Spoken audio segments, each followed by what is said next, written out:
Hi there. If you haven't guessed by the number of props I have around me today, we will be doing a restorative practice today. So some props you might want to have on hand. A bolster if you have one. If you don't have a bolster, a stack of towels or a stack of blankets works really well. It provides the same amount of support. You could also use some pretty stiff pillows or couch cushions, something that isn't going to give all the way underneath you. That's something that's going to provide you with some support. I have a couple of blocks as well. These are going to be optional, but if you have blocks, please have them handy. Obviously, blankets. We'll be using blankets. And one of the postures that we'll be doing is legs up the wall, which can be tricky to get into.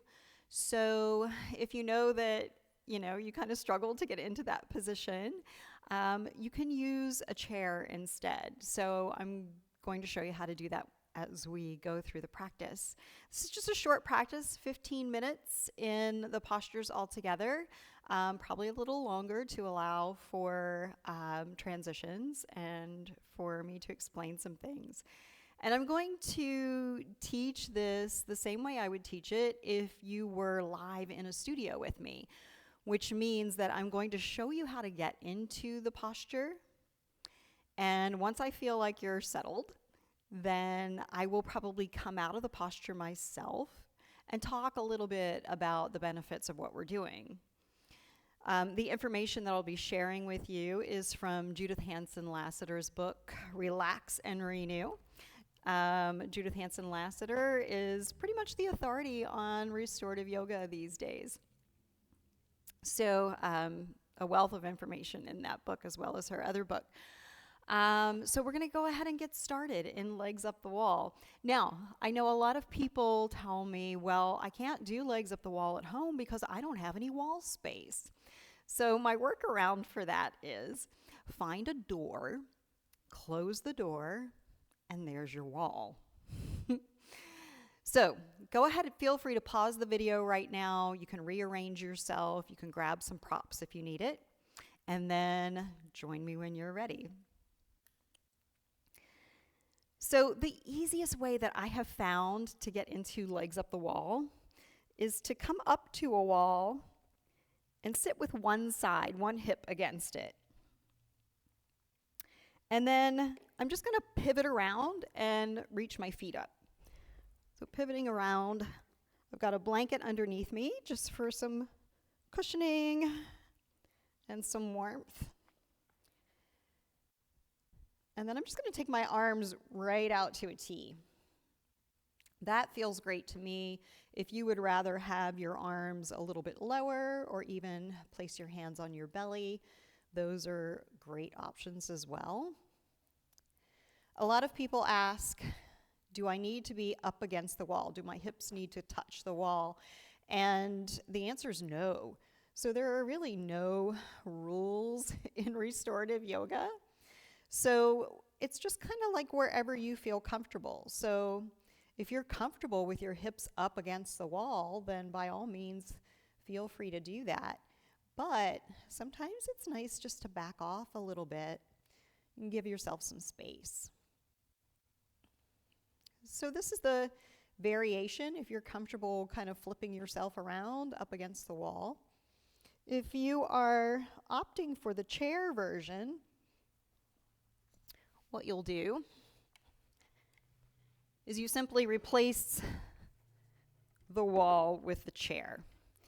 And the advantage to this is that really what you can do is kind of come onto your back a little bit, lean back, and then instead of you having to adjust to the wall, you can bring the chair closer to you. So this is a lovely variation as well. You'll see my knees are bent, they're not straight. If you want to straighten the legs a little bit more, you could always put something underneath your feet to elevate them a bit. But now that I've given you a couple of options, we're going to remain here for about 5 minutes. And really, all you need to do is relax. So, there's no special breathing that you need to do. However, if you find that you have trouble settling into the posture, long, slow exhales seem to do the trick most of the time. So making your exhales longer than your inhales sends a little signal to your brain that it's okay to relax, that it's time to relax. You might have noticed maybe when you lie down in bed at night, you might take a nice long sigh, and that's just signaling your brain, and your brain will tell your muscles it's okay to relax. So this pose brings the blood and the lymph to pool sort of in your abdomen, especially if the legs are extended fully. It sort of reverses the energy in the legs from moving down and out to the feet. So we're kind of flipping the flow of everything here, flow of blood, flow of lymph, flow of energy in the subtle body. So again, you might take several long, slow breaths. And maybe as you are taking those long, slow breaths, you might imagine the fluid in your legs flowing down toward the abdomen. And with it, all the tension drains out of your legs. So your legs might begin to feel lighter and softer. If you feel like the muscles in your legs aren't relaxing the way you want them to, take a look at your alignment. Stack your knees over your hip joints and your ankles over your knees so that you can rely more on the structure of your bones as opposed to relying on muscles to hold the legs up. And I like to imagine the weight of my legs just kind of sinking down into the hip sockets and into the pelvis.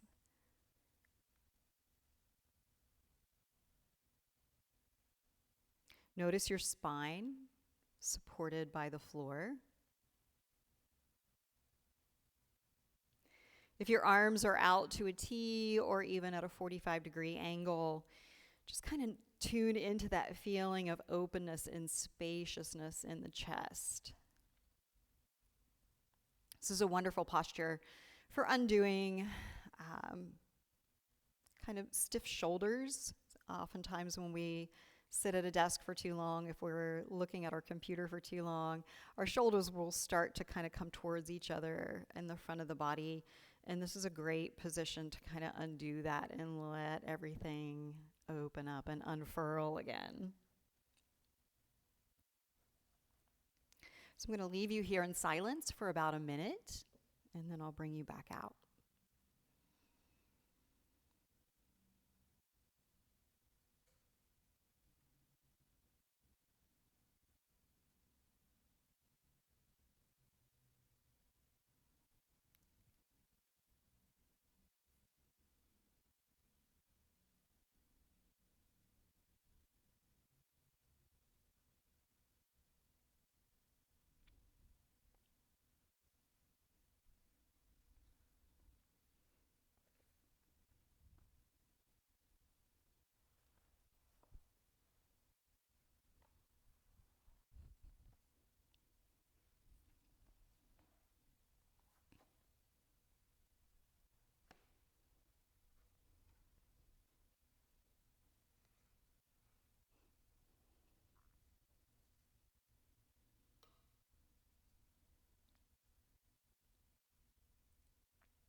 So come back to the sensation of your breath.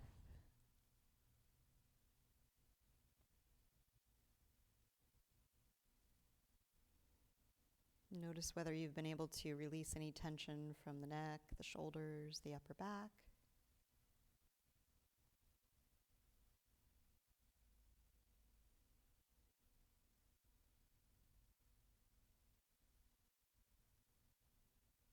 Notice how the legs feel. So this is a great position for fatigued legs, tired legs, sore legs. If you have any swelling in the feet or ankles, this is a great position to help alleviate that.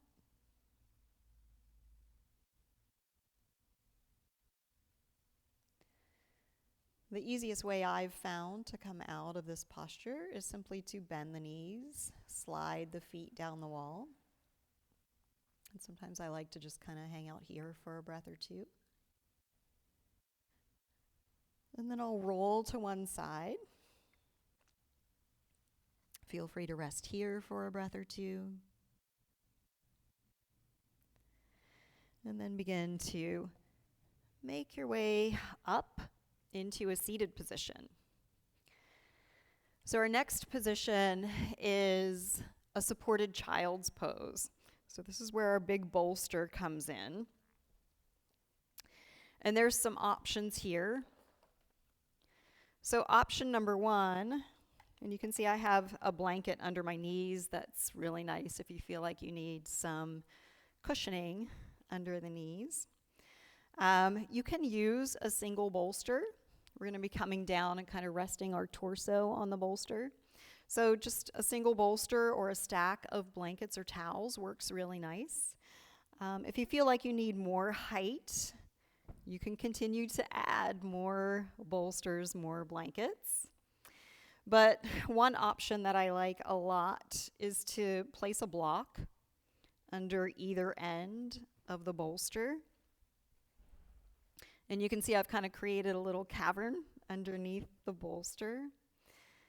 So I've got my knees on either side of the end.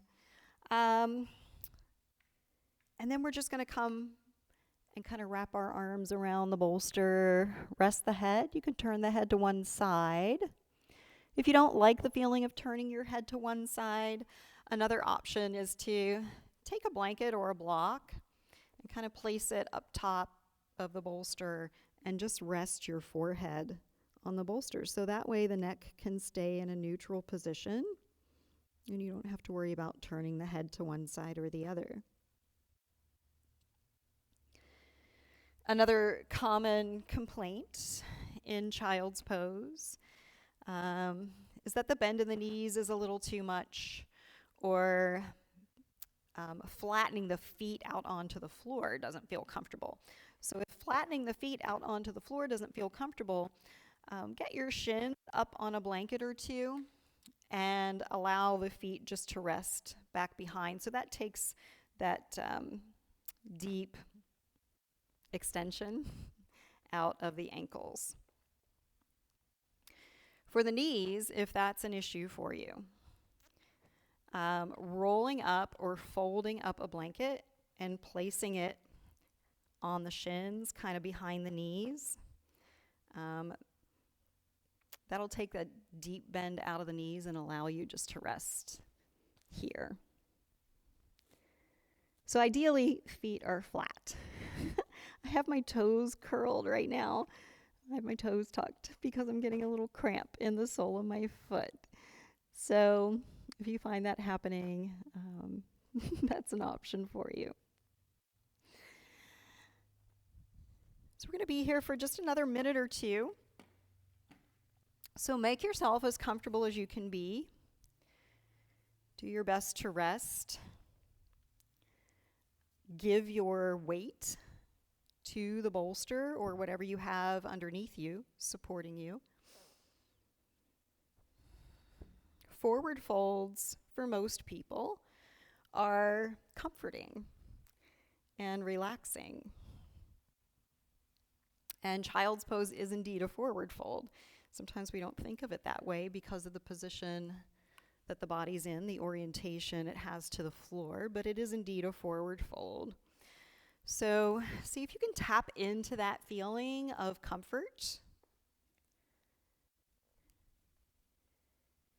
It's almost as if you're curling in on yourself, giving yourself a hug,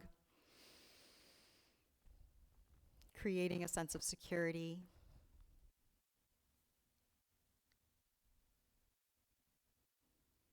Notice whether your shoulders are shrugged up towards your ears. If they are, see if you can kind of coax them back down away from the ears.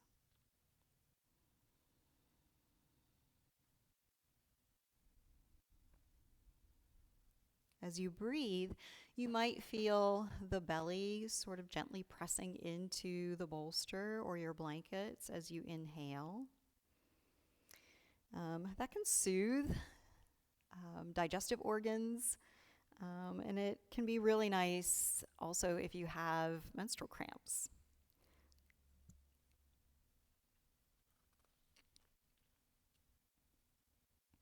So if you have your head turned to one side, it's often ideal to turn the head halfway through the posture. However, we're not going to be here for too much longer, about 3 minutes in child's pose.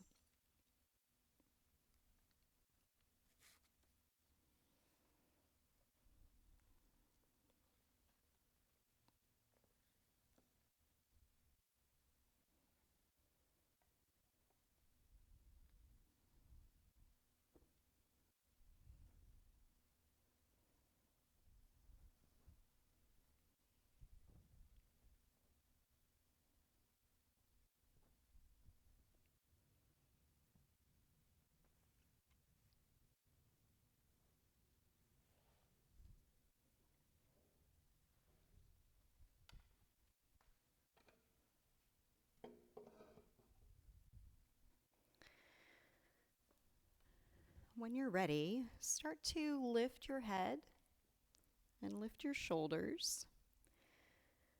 Come up off of your props and set them aside.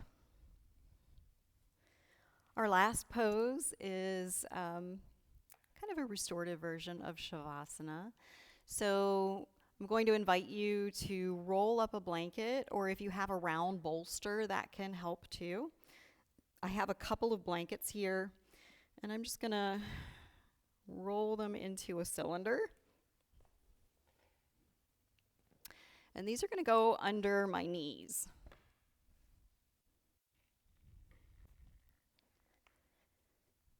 So sometimes when we lie flat in Shavasana, especially if we're going to be there for a while, it can create some discomfort in the low back and maybe even some discomfort on the backs of the legs.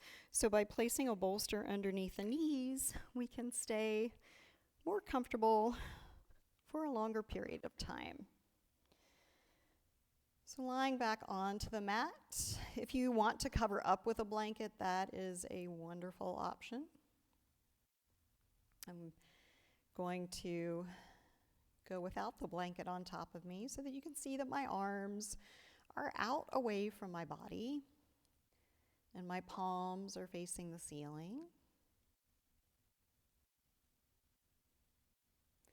So I'm just going to take a moment here, and as gravity starts to settle in, I'm just going to notice whether anything needs adjusting. So sometimes I feel like I need to kind of flatten my shoulder blades a little bit more, or bring my pelvis into a more neutral position if I find that I'm cat tilting or cow tilting a little bit in the pelvis. And then my legs are a little bit wider than hips. That feels nice to me, and you can see probably that there's a little bit of an external rotation in my hip joints, which means that my legs are kind of My knees are going out in opposite directions. My toes are going out in opposite directions. That feels nice to me. It feels natural to me. That might not be your favorite way of being in Shavasana, so just find something that feels really good to you.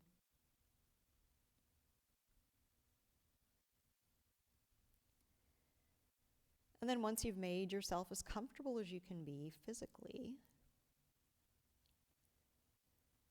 maybe practice 2 or 3 long, slow exhales.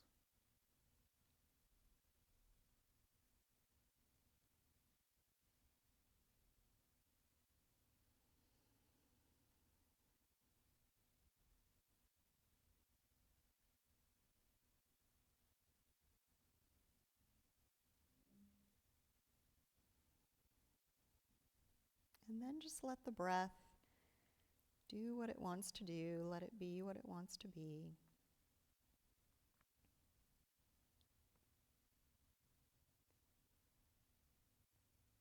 Sometimes our mind wants to be busy while we're here.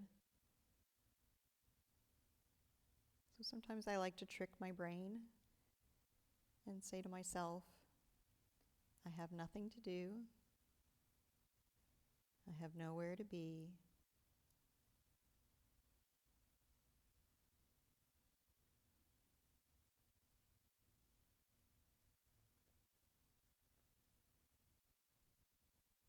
We're going to be here for several more minutes.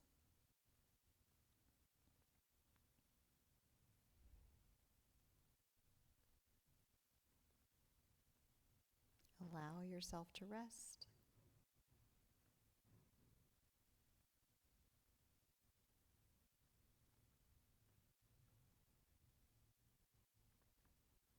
Imagine that this is a gift that you're giving to yourself.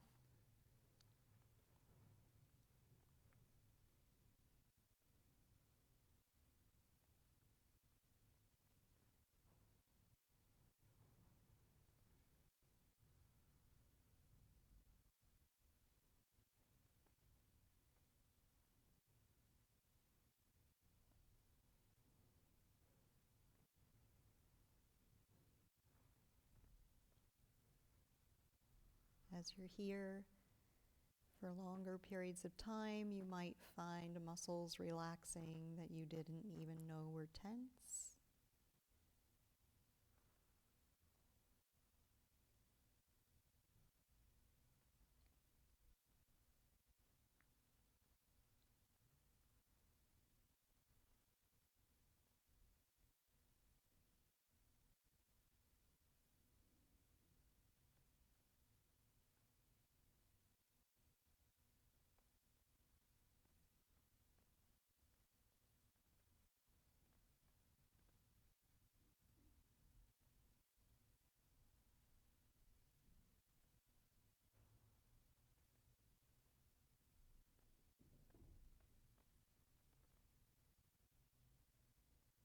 Allow your body to be heavy.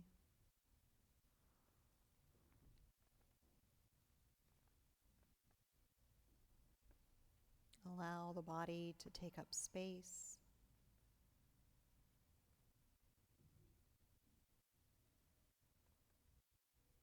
And allow yourself to simply be.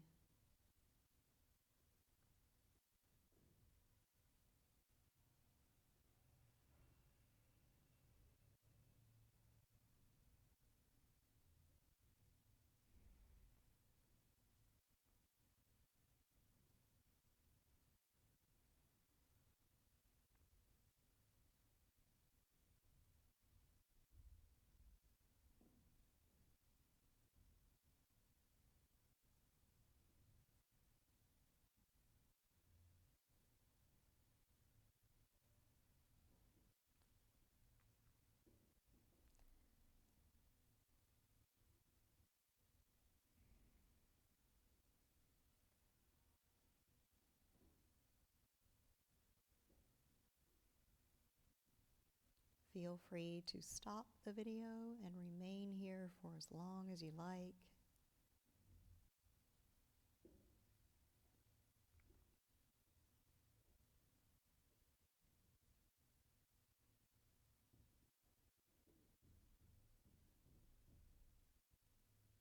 ready to come out. Bend your knees, place your feet on the floor or on your bolster or your rolled up blanket.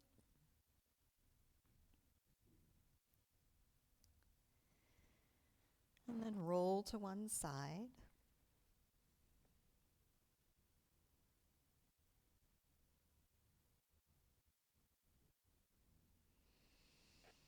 Use your hands to press yourself up into a seated position.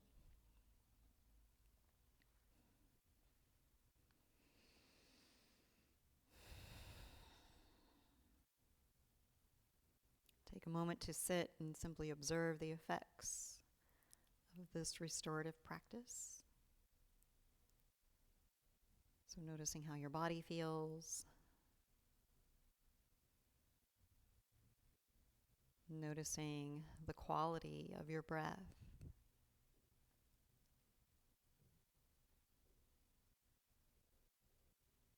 And then noticing your state of mind or the state of your nervous system.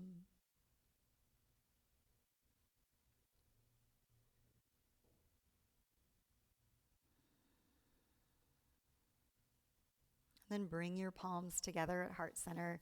Maybe rub the palms together a little bit, create a little friction, a little heat, as if you're gently waking up the body.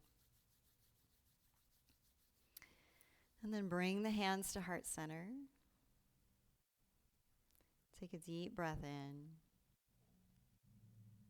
and a long, slow exhale. Thank you for practicing.